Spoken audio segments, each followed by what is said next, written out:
One topic in Watch Dogs. One that rarely gets the spotlight is Maurice Vega, the man who sets the entire story in motion. He's the small-time criminal who pulled the trigger that killed Aiden Pearce, Aiden's niece. Most players remember him from the opening scene, tied to a chair in that dimly lit baseball stadium, begging for his life. But what's fascinating about Maurice isn't just that he's the game's first villain. It's that he represents everything Watch Dogs 1 is really about. The chain reaction of guilt, fear, and manipulation in a world run by information. Maurice was never a killer by nature. He was a pawn. A petty thug hired by the mob to scare Aiden, not kill anyone. The hit was meant to be a warning after Aiden's reckless hacking exposed criminal operations within Chicago's underground networks. But when things spiraled out of control and Lena died, Maurice became trapped in a cycle of regret and survival. By the time Aiden catches him, Maurice is already broken, trembling, paranoid, and haunted by what he did.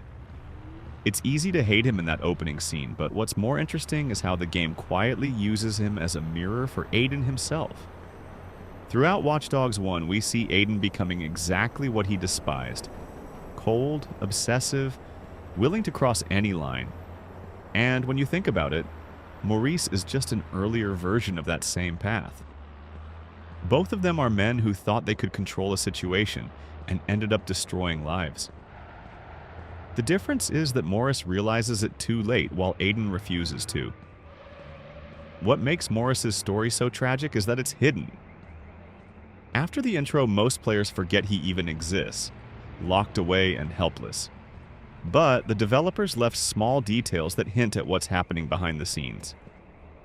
If you explore the city and pay attention to Aiden's audio logs and the fixer contracts, you learn that Maurice was being hunted by everyone. The mob, the fixers, even Aiden's own allies. To them, he's just a loose end.